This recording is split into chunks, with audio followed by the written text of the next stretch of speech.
ഞാൻ 30 മിനിറ്റ് കൂടി ഉണ്ട്. അപ്പോൾ എല്ലാവരും തിരക്കിലാണ് ഓണത്തിൻ്റെയൊക്കെ എങ്കിൽ നമുക്ക് meeting തുടരേണ്ടിയിരിക്കുന്നു.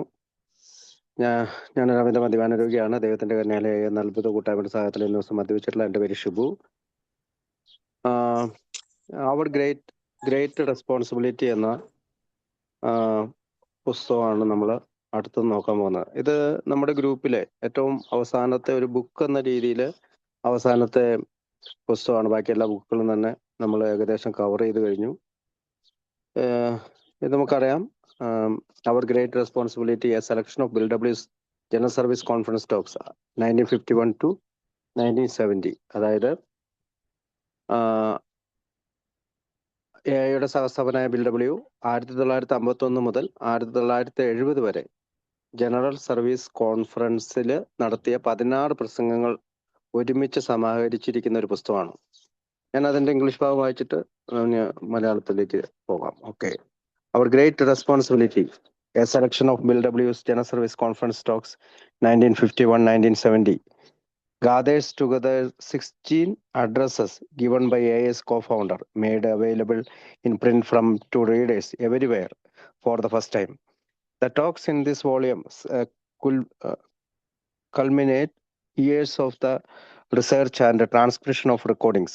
Throughout this rich reading experience, we hear first-hand Bill's thoughts on the group conscience and the trusted servant, on the principle of AA service, on the relationship between principles and personalities, and even on the necessity to stand alone at all time. At all time, we see to his willingness to entertain the broad, long view of Alcoholics Anonymous.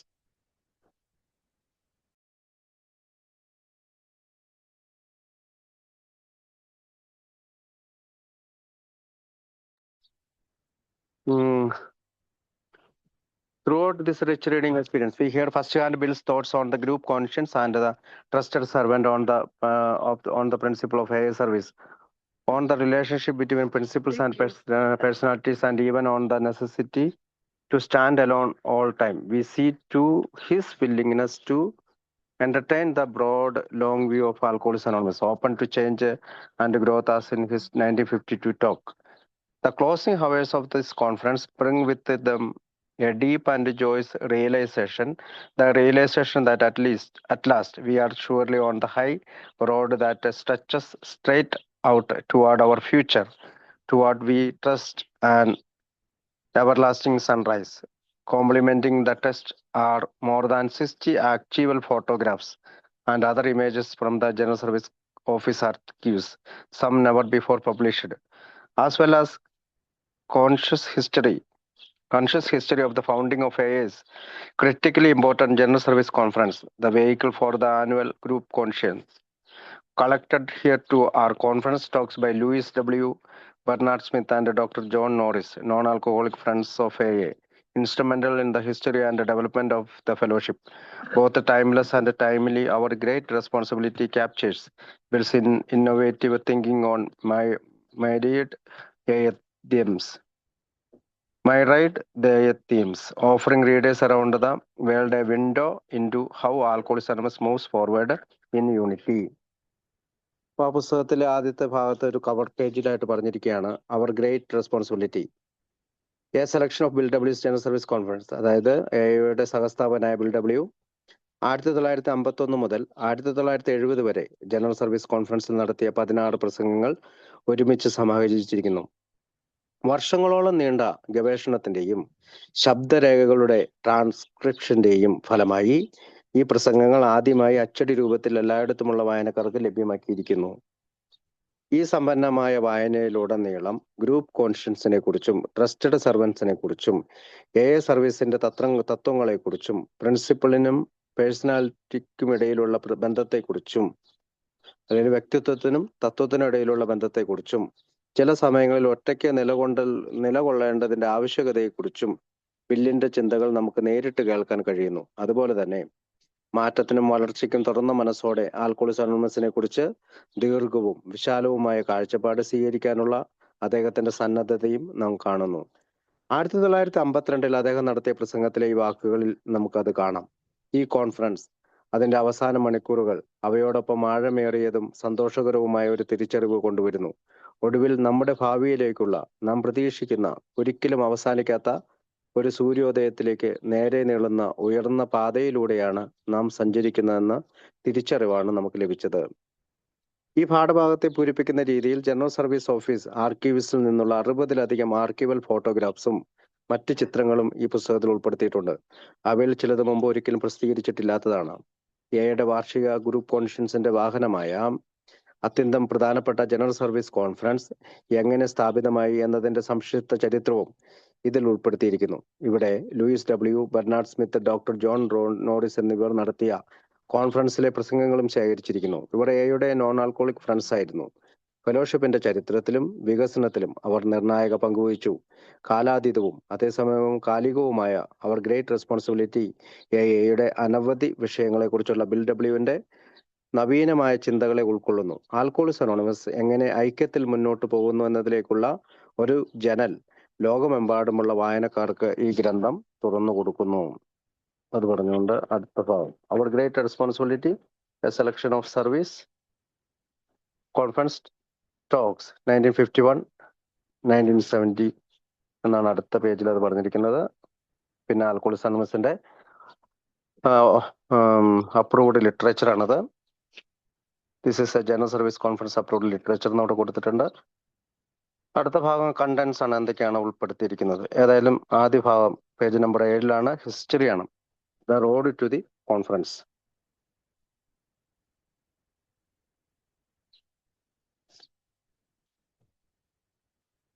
അടുത്ത ഭാഗത്തേക്ക് പോകും.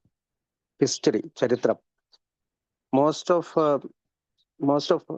history, the road to the conference.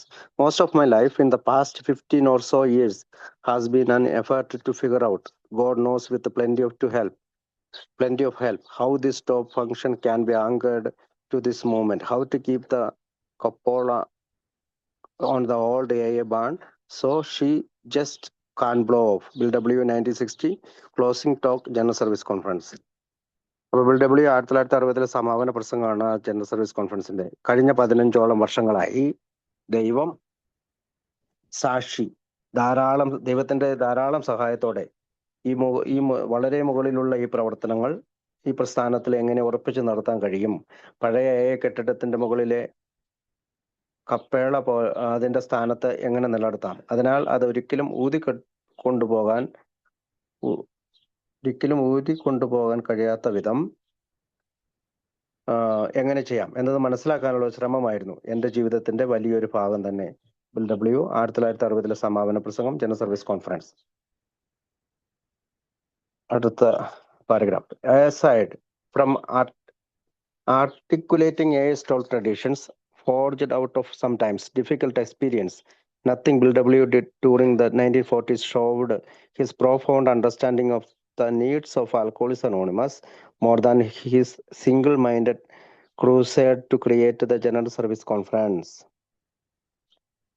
എയുടെ 12ാം പാരമ്പര്യം രൂപപ്പെടുത്തുന്നത് പുറമെ ചിലപ്പോൾ ബുദ്ധിമുട്ടേറിയ അനുഭവങ്ങളിൽ നിന്ന് പഠിച്ചെടുത്തതിനെ അടിസ്ഥാനമാക്കി 1940കളിൽ ബിൽ ഡബ്ല്യു ചെയ്ത മറ്റേതൊരു കാര്യം ആൽക്കോളിക്സ് അനോണിമസിന്റെ ആവശ്യങ്ങളെ കുറിച്ചുള്ള അദ്ദേഹത്തിന്റെ ആഴത്തിലുള്ള ധാരണ ഇത്രയധികം വ്യക്തമായി പ്രകടിപ്പിച്ചിട്ടില്ല.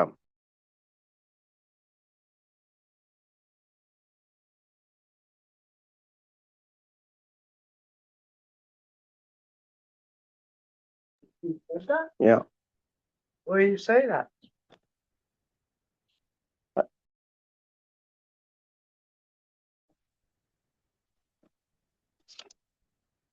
അപ്പോൾ എയുടെ 12ാം പാരമ്പര്യം രൂപപ്പെടുത്തുന്നതിന് പുറമെ ചിലപ്പോൾ ബുദ്ധിമുട്ടേറിയ അനുഭവങ്ങളിൽ നിന്ന് പഠിച്ചെടുത്തതിനെ അടിസ്ഥാനമാക്കി 1940കളിൽ ബിൽ ഡബ്ല്യു ചെയ്ത മറ്റേതൊരു കാര്യവും ആൽക്കോഹോളിക്സ് അനോണിമസിന്റെ ആവശ്യങ്ങളെ കുറിച്ചുള്ള അദ്ദേഹത്തിന്റെ ആഴത്തിലുള്ള ധാരണയെ ഇത്രയധികം വ്യക്തമായി പ്രകടിപ്പിച്ചില്ല. ജനറൽ സർവീസ് കോൺഫറൻസ് സ്ഥാപിക്കുന്നതിനായി അദ്ദേഹം എടുത്തിയ ഏകാഗ്രമായ ശ്രമം പോലെ മറ്റൊരു ശ്രമങ്ങളുമില്ല. ആൽക്കോഹോളിക്സ് anonymous had grown from 100 members in 1938 to roughly 30,000 in the mid-1940s. At this time, AA was a loosely knit association of autonomous groups, those whose source of inspiration the decision making and information was headquarters. The New York office, now known as the General Service Office or GSO, where Bill labored with the help of this non-alcoholic secretary Ruth Hope and a group of volunteers. The Alcoholic Foundation, now the General Service Board, consisting in 1948 of 5 non-alcoholic and 4 alcoholic trustees, had been set up in 1938 to monitor the legal, business and financial end of AA. 1938 ഏകദേശം 100 അംഗങ്ങളിൽ നിന്ന് ആരംഭിച്ച ആൽക്കോളിക്സ് anonymous 1940കളുടെ മധ്യത്തോടെ ഏകദേശം 30,000 അംഗങ്ങളായി വളർന്നു. ആ സമയത്ത് AA എന്നത് സ്വതന്ത്രമായി പ്രവർത്തിച്ചിരുന്ന പരസ്പരം വളരെയധികം അയഞ്ഞ ബന്ധമുള്ള ഓട്ടോണമസ് ഗ്രൂപ്പിന്റെ ഒരു കൂട്ടായ്മയായിരുന്നു. അവയുടെ പ്രചോദനത്തിന്റെയും തീരുമാനമെടുക്കലിന്റെയും വിവരങ്ങളുടെയും പ്രധാന ഉറവിടം ഹെഡ്ക്വാർട്ടേഴ്സ് ആയിരുന്നു. ഈ ഹെഡ്ക്വാർട്ടേഴ്സ് എന്നത് ന്യൂയോർക്കിലെ ഓഫീസായിരുന്നു. അന്ന് ഇത് ജനറൽ സർവീസ് ഓഫീസ് അഥവാ GSO എന്ന പേരിലാണ് അറിയപ്പെട്ടിരുന്നത്. അവിടെ ബിൽ ഡബ്ല്യു തന്റെ നോൺ ആൽക്കോളിക് സെക്രട്ടറിയായ റൂത്ത് ഹോക്കിന്റെ സഹായത്തോടെയും ഒരു കൂട്ടം വോളണ്ടിയേഴ്സിന്റെയും സഹായത്തോടെയും പ്രവർത്തിച്ചുകൊണ്ടേയിരുന്നു. The Alcoholic this had all worked fairly well, but as AA began its rapid expansion after the publication of Jack Alexander's Saturday Evening Post article in 1941, Bill realized several things. One was that he, Dr. Bob, and the other old-timers were, as he nicely put it, perishable. None of them was going to live forever. In fact, Dr. Bob would die in 1950s of cancer. Secondly, while important matters concerning AA's policies were set by the foundation, the trustees didn't want to get into the wider arena of what was going on out in the groups. An archivist, Nelving, later wrote, there was no direct linkage between the membership and the foundation trustees except Bill and Dr. Bob. This was a recipe for serious problems. അടുത്ത പറയുന്നത് കോൺഫറൻസിലേക്കുള്ള വഴിയാണ്. കഴിഞ്ഞ 15 അതിലധികം വർഷങ്ങളായി ദൈവത്തിനറിയാം ധാരാളം ദൈവത്തിന്റെ സഹായത്തോട് തന്നെയാണ് ഈ പ്രസ്ഥാനത്തിൽ ഉറപ്പിച്ചു നിർത്തിയത്. ആൽക്കോളിക്സ് അനോണിമസ് 1938 100 അംഗങ്ങളായി നിന്ന് വളർന്ന് 1930കളുടെ മധ്യത്തോടെ ഏകദേശം 30,000 അംഗങ്ങളായി. ആ സമയത്ത് AA എന്നത് സ്വയം ഭരണാധികാരമുള്ള ഒരു ഗ്രൂപ്പായിരുന്നു. ബിൽ ഡബ്ല്യുവിനോടൊപ്പം ഇവിടെ കാണുന്ന റൂത്ത് ഹോക്ക് AAയുടെ ആദ്യ സെക്രട്ടറിയായി. ആൽക്കോളിക്സ് അനോണിമസ് എന്ന ഗ്രന്ഥത്തിന്റെ ആദ്യ കരണ്ടിന്റെ ഭൂരിഭാഗവും അവർ തന്നെയാണ് ടൈപ്പ് ചെയ്തത്. ദ ആൽക്കോളിക് ഫൗണ്ടേഷൻ ഇപ്പോൾ ജനറൽ സർവീസ് ബോർഡാണ്. 1948 5 നോൺ ആൽക്കഹോളിക് ട്രസ്റ്റീസും 4 ആൽക്കോളിക് ട്രസ്റ്റീസും ഉൾപ്പെടുത്തിയായിരുന്നു ആൽക്കോളിക് ഫൗണ്ടേഷൻ രൂപീകരിച്ചത്. AAയുടെ നിയമപരവും ബിസിനസ് സംബന്ധവുമായ സാമ്പത്തികവുമായ കാര്യങ്ങൾ മേൽനോട്ടം വഹിക്കുന്നതിനായി ഇത് 1938 സ്ഥാപിക്കപ്പെട്ടിരുന്നു. ആൽക്കോളിക് ഫൗണ്ടേഷൻ സ്ഥാപിച്ചത് 1938 ഇതെല്ലാം പൊതുവെ നന്നായി പ്രവർത്തിച്ചിരുന്നു. എന്നാൽ 1941 ജാക്ക് അലക്സാണ്ടറിന്റെ സാറ്റർഡേ ഈവനിംഗ് പോസ്റ്റ് ലേഖനം പ്രസിദ്ധീകരിച്ചതിനു ശേഷം AA അതിവേഗം വികസിക്കാൻ തുടങ്ങിയപ്പോൾ ബിൽ ചില കാര്യങ്ങൾ നേരിട്ട് തിരിച്ചറിഞ്ഞു. അതിലൊന്ന് അദ്ദേഹം ഡോക്ടർ ബോബ് കൂടാതെ മറ്റ് പഴയകാല അംഗങ്ങൾ അദ്ദേഹം മനോഹരമായി പറഞ്ഞതുപോലെ പെരിഷബിൾ ആയിരുന്നു എന്നതാണ്. അവരാരും എന്നേക്കും ജീവിക്കാൻ പോകുന്നില്ല എന്നായിരുന്നു, അല്ലെങ്കിൽ നശിച്ചു പോകുന്നവരാണ് എന്നാണ്. വാസ്തവത്തിൽ ഡോക്ടർ ബോബ് 1950 ക്യാൻസർ മൂലം മരിക്കുകയും ചെയ്തു. രണ്ടാമതായി AA ഉൾപ്പെടുന്ന കൂടുതൽ വിശാലമായ മേഖലയിൽ പ്രവേശിക്കാൻ ആഗ്രഹിച്ചിരുന്നില്ല. അലക്സാണ്ടറിന്റെ ആൽക്കോളിക്സ് അനോണിമസിനെ കുറിച്ചുള്ള സഹാനുഭൂതി പൂർണ്ണമായ ലേഖനം 1941 സാറ്റർഡേ ഈവനിംഗ് പോസ്റ്റിന്റെ മാർച്ച് ലക്കത്തിൽ പ്രസിദ്ധീകരിക്കപ്പെട്ടത് ഒരു വർഷത്തിനുള്ളിൽ AAയുടെ അംഗസംഖ്യ 4 ഇരട്ടിയായി വർദ്ധിച്ചതിന് വലിയൊരു കാരണമായി കണക്കാക്കപ്പെടുന്നു. 3 വർഷം ജനറൽ സർവീസ് ഓഫീസിൽ റിസപ്ഷനിസ്റ്റായി ജോലി ചെയ്തതിനു ശേഷം 1950 നെൽവിംഗ് ബില്ലിന്റെ സെക്രട്ടറിയായി മാറി. ആ ചുമതലയിൽ AAയുടെ അടിസ്ഥാനപരമായ നിരവധി രേഖകൾ അവർ സംരക്ഷിച്ചു. 1975 GSO ഔദ്യോഗികമായ ആർക്കീവ്സ് ആരംഭിച്ചപ്പോൾ നെൽവിംഗ് അതിന്റെ ആദ്യ ആർക്കീവിസ്റ്റായി. 1982 വരെ അവർ ആ സ്ഥാനത്ത് തുടർന്നു. On annual meetings between good AA members, what Bill later put it, would happen when death and disability finally took us few old-timers out of the picture.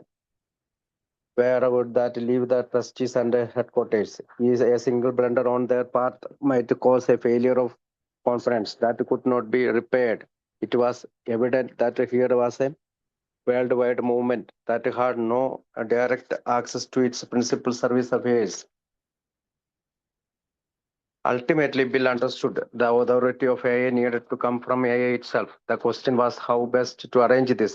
In April 1947, Bill drew up a proposal for the trustees entitled The Alcoholic Foundation of Yesterday, Today, and Tomorrow, in which he wrote, perhaps the best suggestion of closing the gap between our alcoholic foundation and the AA groups in the idea of creating that we might call the General Service Conference of Alcoholics Anonymous, an annual meeting between a fair number of good AA members, the trustees, and the staff of AA headquarters and Grapevine. In this memo, Bill went on to say that this proposed conference should never have the slightest political complexion. A fond hope he would cite again and again during the course of the next several years. He wrote to a friend in AA in December 1950. The conference is no world-shaking matter. Sunday school teachers and bar attenders alike seem to bring of such events without undue harm. Maybe we can too. അപ്പോൾ അവർ grape responsibility ഗ്രൂപ്പുകളിൽ പുറത്തു നടക്കുന്നതിനുമായി നേരിട്ട് ബന്ധപ്പെടുന്ന ഒരു സംവിധാനമായിരുന്നില്ല എന്ന് ആർക്കിവിസ്റ്റായ നെൽവിൻ പിന്നീട് എഴുതിയിട്ടുണ്ട്. അംഗത്വത്തിനും ഫൗണ്ടേഷന്റെ ട്രസ്റ്റീസിനും ഇടയിലുള്ള ബില്ലും ഡോക്ടർ ബോബും ഒഴികെ നേരിട്ടുള്ള യാതൊരു ബന്ധവും ഉണ്ടായിരുന്നില്ല. ഇത് ഗുരുതരമായ പ്രശ്നങ്ങൾക്ക് വഴിയൊരുക്കുന്ന ഒരു സാഹചര്യമായിരുന്നു. ഇപ്പൊ ഗ്രൂപ്പുകളുമായിട്ട് നേരിട്ട് ബന്ധപ്പെടുന്ന ഒരു സംവിധാനം ഉണ്ടായിരുന്നില്ല. അപ്പൊ അതൊരു ഗുരുതരമായ പ്രശ്നമായിരുന്നു. ആകെപ്പാട് ബന്ധമുണ്ടായിരുന്നത് ഡോക്ടർ ബോബും ഫൗണ്ടേഷനും മാത്രമായിരുന്നു. എങ്കിലും അതൊരു നേരിട്ടുള്ള ബന്ധവും ആയിരുന്നില്ല. അപ്പോൾ 11ാമത്തെ പേജിലേക്ക് പറയുന്നത് annual meeting between good AA members ആണ്. നല്ല AA അംഗങ്ങൾ തമ്മിലുള്ള ഒരു വാർഷിക യോഗം. LW പിന്നീട് പറഞ്ഞതുപോലെ മരണവും വൈകല്യങ്ങളും കുറച്ച് പഴയകാല അംഗങ്ങളെ രംഗത്ത് നിന്ന് മാറ്റിയാൽ പിന്നീട് AAക്ക് എന്ത് സംഭവിക്കും? അത് ട്രസ്റ്റീസിനെയും ഹെഡ്ക്വാർട്ടേഴ്സിനെയും എവിടെയാണ് എത്തിക്കുക? അവരുടെ ഭാഗത്തു നിന്നുള്ള ഒരു തെറ്റ് പരിഹരിക്കാനാവാത്ത തരത്തിലുള്ള വിശ്വാസനഷ്ടത്തിന് കാരണമായേക്കാം. ഇവിടെ തങ്ങളുടെ പ്രധാനപ്പെട്ട സർവീസ് അഫയേഴ്സിലേക്ക് നേരിട്ട് പ്രവേശനമില്ലാത്ത ഒരു ലോകവ്യാപക പ്രസ്ഥാനം ഉണ്ടെന്ന് വ്യക്തമായിരുന്നു. ഒടുവിൽ ബിൽ ഡബ്ല്യു ഒരു കാര്യം മനസ്സിലാക്കി. എയുടെ അധികാരം എയിൽ നിന്ന് തന്നെ വരേണ്ടതുണ്ട്. ചോദ്യം ഇതായിരുന്നു, ഇത് ഏറ്റവും നല്ല രീതിയിൽ എങ്ങനെ ക്രമീകരിക്കാം? 1947 ഏപ്രിൽ ബിൽ ട്രസ്റ്റീസിനായി the alcoholic foundation of yesterday, today and tomorrow എന്ന പേരിൽ ഒരു നിർദ്ദേശം തയ്യാറാക്കി. അതിൽ അദ്ദേഹം ഇങ്ങനെ എഴുതി: നമ്മുടെ ആൽക്കോഹോളിക് ഫൗണ്ടേഷനും AA ഗ്രൂപ്പിനും ഇടയിലുള്ള വിടവ് നികത്തുന്നതിനുള്ള ഏറ്റവും നല്ല നിർദ്ദേശം നമുക്ക് the general service conference of alcoholics anonymous എന്ന് വിളിക്കാവുന്ന ഒന്നിനെ സൃഷ്ടിക്കുക എന്ന ആശയമായിരിക്കും. നല്ല AA അംഗങ്ങളിൽ യുക്തമായ ഒരു എണ്ണം, അതായത് ട്രസ്റ്റീസ്, AA ഹെഡ്ക്വാർട്ടേഴ്സിന്റെയും ഗ്രേപ്പ് വൈൻ സ്റ്റാഫ് എന്നിവരുടെ ഒരു വാർഷിക യോഗം സംഘടിപ്പിക്കണം. ഈ മെമ്മോയിൽ ബിൽ തുടർന്നും പറഞ്ഞു, ഈ നിർദ്ദേശിക്കപ്പെട്ട കോൺഫറൻസിന് ഒരിക്കലും അല്പമെങ്കിലും രാഷ്ട്രീയ സ്വഭാവം ഉണ്ടാകരുത്. അടുത്ത കുറച്ചു വർഷങ്ങളിൽ വീണ്ടും വീണ്ടും അദ്ദേഹം ഉന്നയിക്കാനിരുന്ന ഒരു പ്രതീക്ഷയായിരുന്നു അത്. 1950 ഡിസംബറിൽ AAയിലെ ഒരു സുഹൃത്തിന് അദ്ദേഹം എഴുതി, കോൺഫറൻസ് എന്നത് ലോകത്തെ ഇളക്കി മറിക്കുന്ന ഒരു കാര്യമല്ല. സൺഡേ സ്കൂൾ അധ്യാപകരും ബാർ അറ്റൻഡേഴ്സും ഒരുപോലെ ഇത്തരം പരിപാടികൾ വലിയ ദോഷമൊന്നുമില്ലാതെ നടത്തുന്നതായി തോന്നുന്നു. ഒരുപക്ഷെ നമുക്കും അങ്ങനെ ചെയ്യാൻ കഴിയും. സൺഡേ സ്കൂൾ അധ്യാപകര് മതവിദ്യാഭ്യാസം നടത്തുന്ന പോലെ ബാർ അറ്റൻഡേഴ്സ് മദ്യം കൊടുക്കുന്നത് പോലെ തന്നെ നമുക്കും ഇത് വലിയ കുഴപ്പമൊന്നും കൂടാതെ ചെയ്യാൻ കഴിയും. Page number 12. You were certainly not a diplomatic, no such luck. The residence to Bill's proposal came from several different directions. Most of the trustees did not see the need for a general service conference. In an April 1948 letter to Father Ed Dowling, Bill wrote in some frustrations that the trustees did not like the idea of sharing their prerogative with the conference. All of them took a good line of democracy. But I fear some are totalitarians at heart. The harder Bill pushed, the harder they pushed back. Because of my recent mood of exasperated table thumping, Bill said in the same letter to Father Dowling, Horace C., an early trustee, and two of the Rockefeller men have resigned. One non-alcoholic trustee wrote Bill in August 1948. You were certainly not a diplomatic in your manner of presentation, and this has led to the injection of personalities, rumors, accusation, which have no place in this discussion. Leonard Harrison, non-alcoholic chairman of the board, resigned over the issue, writing to Bill on February 18, 1948, that the conference would interfere with the degree of isolation needed in dealing with the necessary housekeeping, legal and financial affairs in which the trustees were involved. Like a number of trustees, Harrison felt that the conference would only encourage dissension and striving for power that might ultimately and fatally divide AA, exactly the opposite of what Bill intended. Harrison, however, remained an admirer of Bill's and would later return to the board as a supporter of the conference. It wasn't just the trustees. Henrietta Seiberling, the Oxford Group member who first introduced Bill to Dr. Bob, led an opposition group that included early AA Clarences of Cleveland, among others, calling themselves the Oxford Group. They claims that Bill's ഇപ്പോൾ 15-ാമത്തെ പേജില് മലയാളം നോക്കാം. തീർച്ചയായും നയതന്ത്രപരമായിരുന്നില്ല. അങ്ങനെ ഒരു ഭാഗ്യം ഉണ്ടായില്ല. ബില്ലിന്റെ നിർദ്ദേശത്തുള്ള എതിർപ്പ് പല വ്യത്യസ്ത ദിശകളിൽ നിന്നുമാണ് കടന്നു വന്നത്. മിക്ക ട്രസ്റ്റീസിനും ജനറൽ സർവീസ് കോൺഫറൻസിന്റെ ആവശ്യം മനസ്സിലാക്കാനായില്ല. 1948 ഏപ്രിൽ ഫാദർ എഡ് ഡൗളിങ്ങിന് എഴുതിയ ഒരു കത്തിൽ നിരാശയോടെ ബിൽ ഇങ്ങനെ എഴുതി: ട്രസ്റ്റീസിന് ഒരു കോൺഫറൻസുമായി തങ്ങളുടെ അധികാരങ്ങൾ പങ്കിടുക എന്ന ആശയം ഇഷ്ടപ്പെട്ടിരുന്നില്ല എന്ന് അദ്ദേഹം എഴുതി. അവരെല്ലാം ജനാധിപത്യത്തെക്കുറിച്ച് നല്ല രീതിയിൽ സംസാരിക്കുന്നു, പക്ഷേ അവരിൽ ചിലർ ഹൃദയത്തിൽ ഏകാധിപതികളാണെന്ന് ഞാൻ ഭയപ്പെടുന്നു എന്നാണ് അക്കത്തിൽ ഡൗളിങ്ങിനോട് അദ്ദേഹം പറഞ്ഞത്. ബിൽ എത്ര ശക്തമായി മുന്നോട്ട് പോയോ അത്ര ശക്തമായി തന്നെ അവർ തിരിച്ചടിച്ചു. ഫാദർ ഡൗളിങ്ങിന് എഴുതിയ അതേ കത്തിൽ ബിൽ ഡബ്ല്യു പറയുന്നു: എന്റെ അടുത്ത കാലത്തെ പ്രകോപിതമായ മേശയിൽ മുഷ്ടി കൊണ്ടടിക്കുന്ന പോലെയുള്ള ആവേശം കാരണം ആദ്യകാല ട്രസ്റ്റീസായ ഹൊറേസി റോക്ക്ഫെല്ലറിലെ 2 ആളുകളും രാജിവെച്ചു.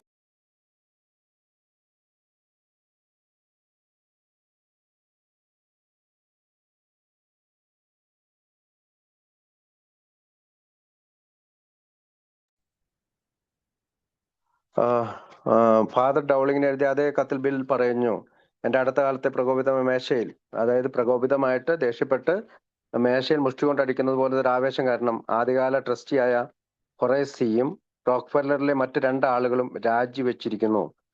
ഒരു നോൺ ആൽക്കോളിക് ട്രസ്റ്റി 1948 ഓഗസ്റ്റ് ബില്ലിന് എഴുതി: നിങ്ങളുടെ നിർദ്ദേശം അവതരിപ്പിച്ച രീതി തീർച്ചയായും നയതന്ത്രപരമായിരുന്നില്ല.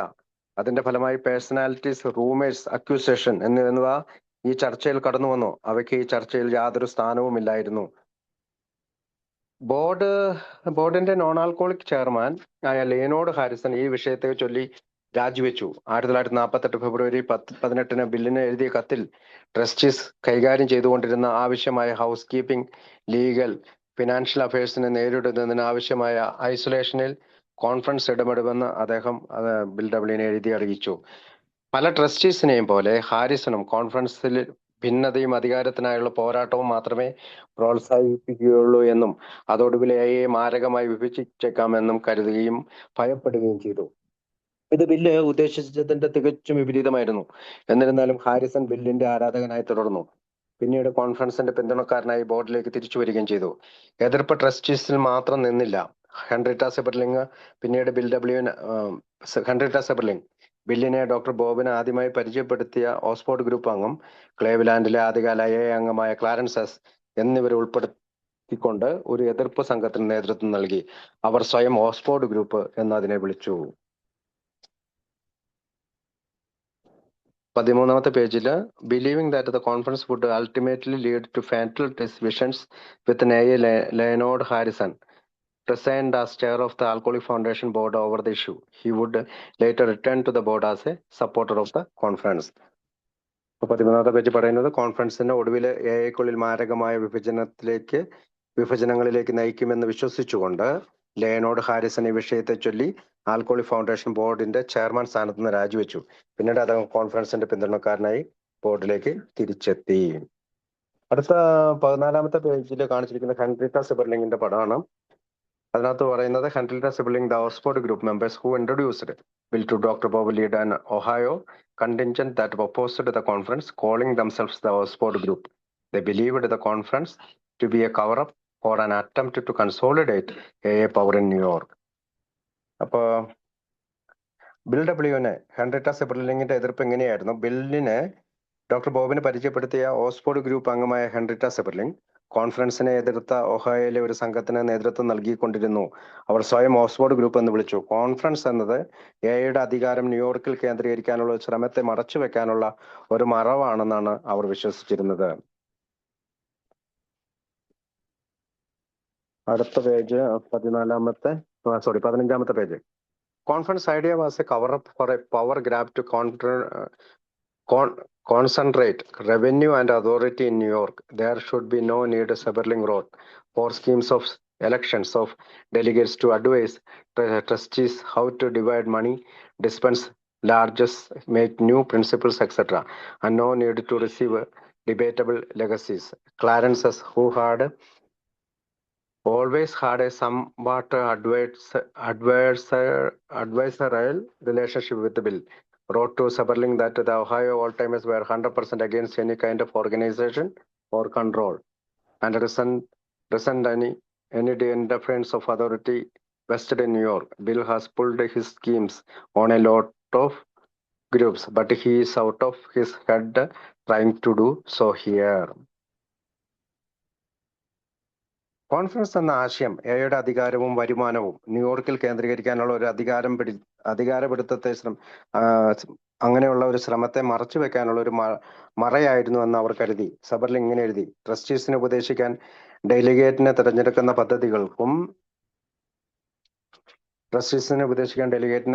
പദ്ധതികൾക്കും പണം എങ്ങനെ വിഭജിക്കണം, ധനസഹായങ്ങൾ വിതരണം ചെയ്യുന്ന തുടങ്ങിയ പ്രിൻസിപ്പിൾ ഉണ്ടാകണം. തുടങ്ങിയ കാര്യങ്ങൾക്കുമായുള്ള യാതൊരു ആവശ്യമല്ല. കൂടാതെ ചർച്ച ചെയ്യാവുന്ന ലെഗസീസ് സ്വീകരിക്കേണ്ട ആവശ്യം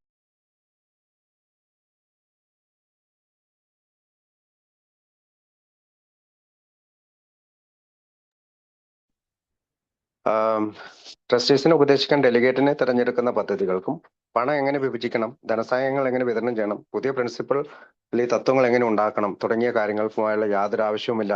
കൂടാതെ ചർച്ച ചെയ്യാവുന്ന ലെഗസീസ് സ്വീകരിക്കേണ്ട ആവശ്യമില്ല.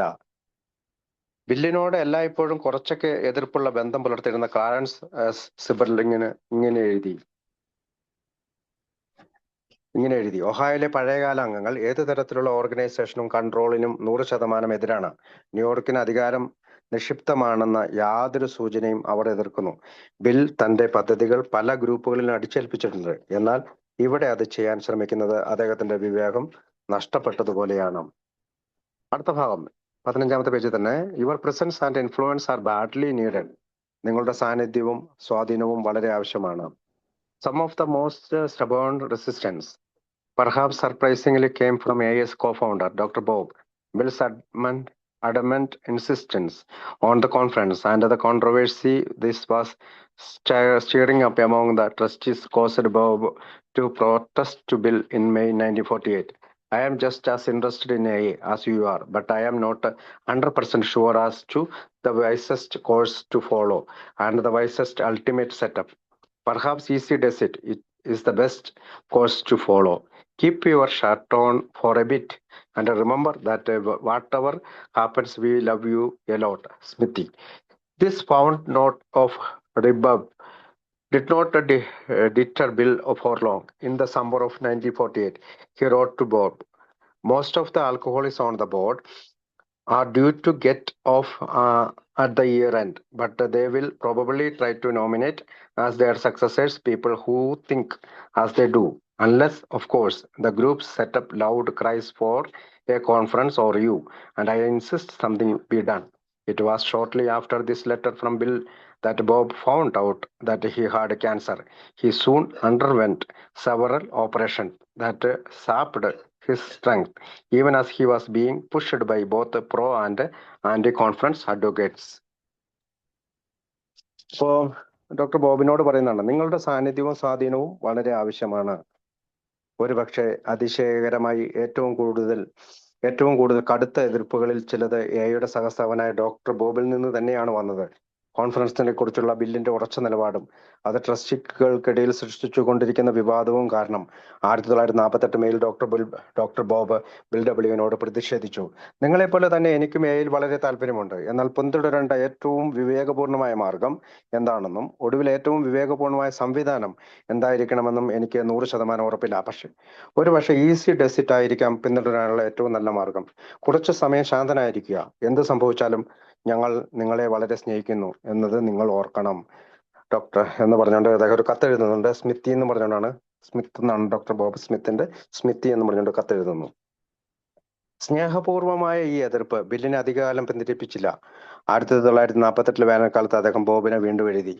ബോർഡിലുള്ള ഭൂരിഭാഗം ആൽക്കഹോളിക്സിന്റെയും കാലാവധി ഈ വർഷത്തോടെ അവസാനിക്കാനിരിക്കുകയാണ്. എന്നാൽ അവർ തങ്ങളെ പോലെ തന്നെ ചിന്തിക്കുന്ന ആളുകളെ തങ്ങളുടെ പിൻഗാമികളായി നാമനിർദ്ദേശം ചെയ്യാൻ സാധ്യതയുണ്ട്. തീർച്ചയായും ഗ്രൂപ്പുകൾ ഒരു കോൺഫറൻസിനായി ശക്തമായ ആവശ്യം ഉന്നയിക്കുകയോ അല്ലെങ്കിൽ നിങ്ങളും ഞാനും എന്തെങ്കിലും ചെയ്യണമെന്ന് നിർബന്ധിക്കുകയോ ചെയ്തില്ലെങ്കിൽ എന്ന് പറഞ്ഞാണ് ആ കത്ത് അവസാനിക്കുന്നത്.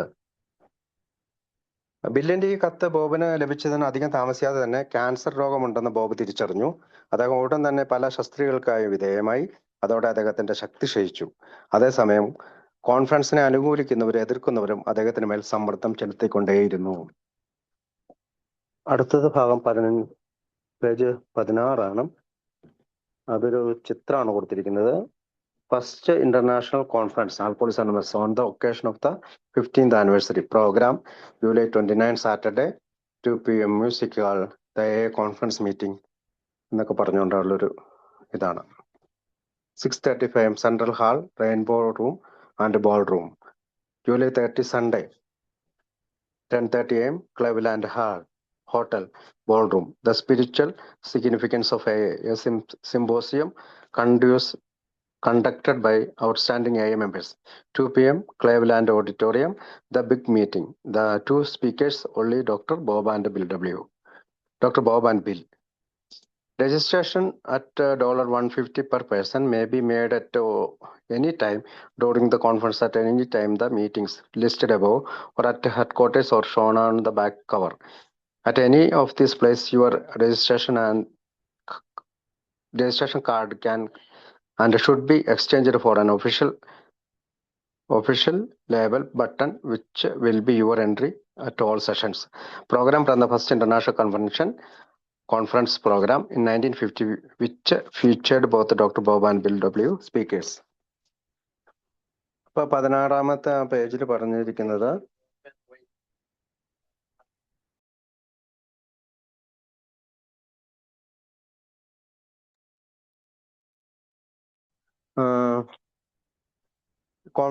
ആദ്യത്തെ ഇന്റർനാഷണൽ കൺവെൻഷന്റെ പരിപാടിയെ കുറിച്ചാണ് ഈ 16-ാമത്തെ പേജ് പറഞ്ഞിരിക്കുന്നത്.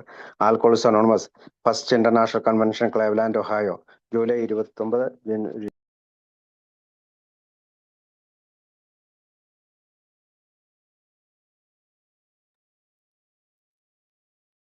July 29 ശനിയാഴ്ച 2 PM music hall the AA conference meeting. AA ട്രഡീഷനെ കുറിച്ചും AAയുടെ മറ്റ് പ്രധാനപ്പെട്ട വിഷയങ്ങളെ കുറിച്ചും ചർച്ചയാണ്. 6:30 Carter hotel, rainbow room at ball room, banquet. ഔപചാരികമായ പരിപാടിയൊന്നുമില്ല. യാത്ര ചെയ്തെത്തിയ AA അംഗങ്ങളിൽ നിന്ന് അവരുടെ അനുഭവങ്ങൾ കേൾക്കുന്നതിനുള്ള ഒരു അവസരം. പ്രൊഫഷണൽ വിനോദ പരിപാടികളും നൃത്തവും ഉണ്ടായിരിക്കും. $5 ഒരാൾക്ക് ചെലവ്. July 30 ഞായറാഴ്ച 10:30 AM Cleveland hotel ball room. The spiritual significance of AA. പ്രമുഖ AA അംഗങ്ങൾ പങ്കെടുക്കുന്ന ഒരു symposium. 2 PM Cleveland auditorium the big meeting. 2 speaker മാത്രം, ഡോക്ടർ ബോബും ബിൽ ഡബ്ല്യുവും. $150 നിരക്കിലുള്ള രജിസ്ട്രേഷൻ കോൺഫറൻസ് നടക്കുന്ന സമയത്ത് മുകളിൽ പറഞ്ഞിരിക്കുന്ന ഏതെങ്കിലും മീറ്റിംഗ് സ്ഥലത്തോ ബാക്ക് കവറിൽ കാണിച്ചിരിക്കുന്ന ഹെഡ്ക്വാർട്ടേഴ്സിലോ ഏത് സമയത്തും നടത്താവുന്നതാണ്. ഈ സ്ഥലങ്ങളിൽ ഏതെങ്കിലും ഒന്നിൽ നിങ്ങളുടെ രജിസ്ട്രേഷൻ കാർഡ് ഒരു ഒഫീഷ്യൽ ലേബൽ ബട്ടണായി മാറ്റാവുന്നതാണ്. ആ ബട്ടൺ ആയിരിക്കും എല്ലാ സെഷനിലേക്കുള്ള നിങ്ങളുടെ പ്രവേശനാനുമതി. 1950 നടന്ന ഫസ്റ്റ് ഇന്റർനാഷണൽ കൺവെൻഷന്റെ പ്രോഗ്രാമിൽ നിന്നുള്ള ഈ ഭാഗം പ്രോഗ്രാമിൽ ഡോക്ടർ ബോബിനെയും ബില്ലിനെയും സ്പീക്കർമാരായി ഉൾപ്പെടുത്തിയിരിക്കുന്നു. ഇത്രയും പറഞ്ഞുകൊണ്ട് നമുക്ക് അവസാനിപ്പിക്കാം. ആരെങ്കിലും